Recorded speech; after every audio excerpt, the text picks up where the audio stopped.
तो अगर आपको इंटरनेशनल रिलेशन में ड्रामा और एंटरटेनमेंट देखना है तो जिनेवा में कंप्लीट हुई रशिया और यूएस की ये समिट आपको बहुत ही अच्छी लगने वाली है।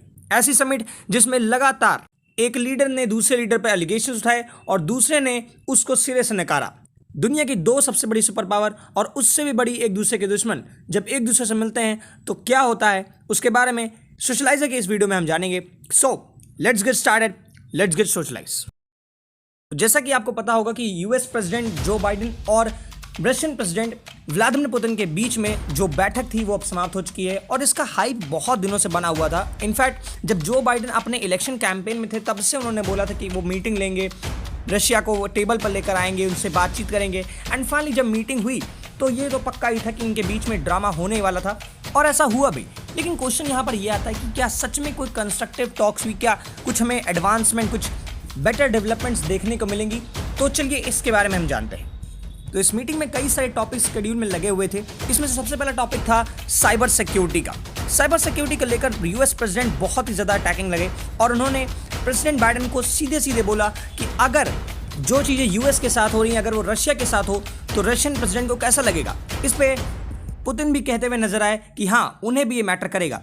लेकिन उन्होंने साइबर अटैक्स में रशियन इन्वॉल्वमेंट को सिरे से नकार दिया। तो जैसा कि आपको पता होगा कि अभी हाल ही में यूएस में एक पाइपलाइन पे एक साइबर अटैक हुआ और बहुत दिनों तक वहाँ पर पाइपलाइन का प्रॉब्लम रही, ऑयल सप्लाई में दिक्कत आई।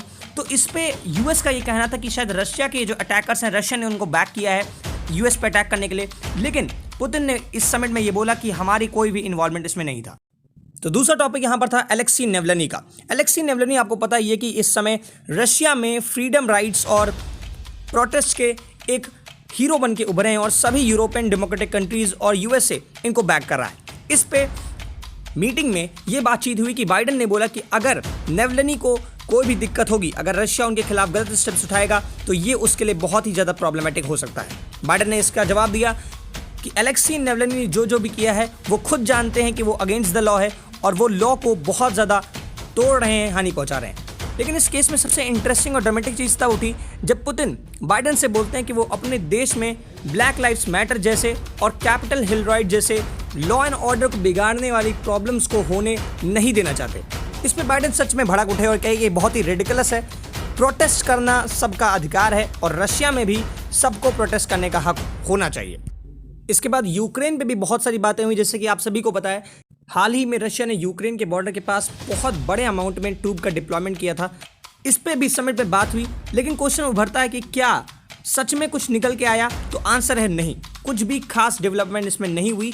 दोनों ही लीडर्स इस पे सिर्फ एलिगेशंस और डिफेंस मोड में रहे, कुछ भी कंस्ट्रक्टिव टॉक्स इस मुद्दे पे नहीं उठी।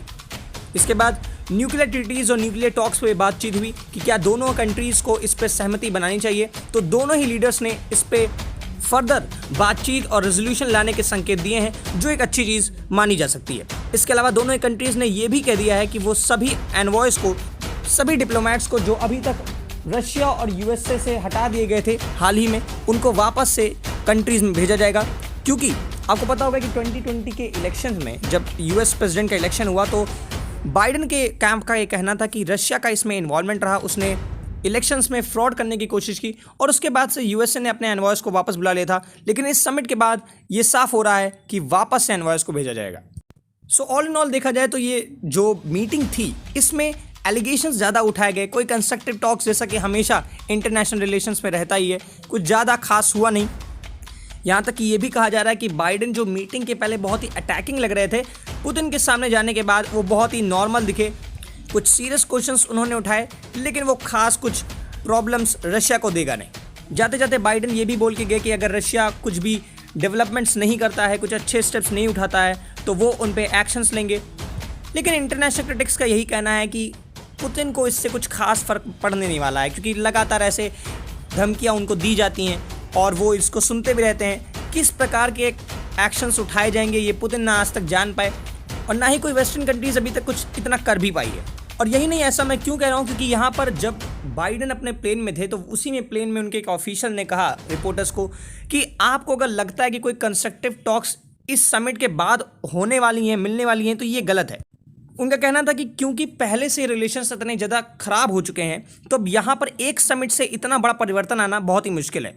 ये ऑल इन ऑल कुछ चैनल्स को खोल सकता है जिससे वापस से बातचीत की शुरुआत हो सकती है और जो सीरिया में कन्फ्लिक्ट चल रहा है या फिर न्यूक्लियर लिमिटेशन की जो बात हो रही है उस पर भी कुछ प्रोग्रेस दिख सकता है। So this is the end of the video. Thank you very much for watching and जब तक हमारे नए वीडियोज आ रहे हैं तब तक रहिए socialize with socializer. Signing of.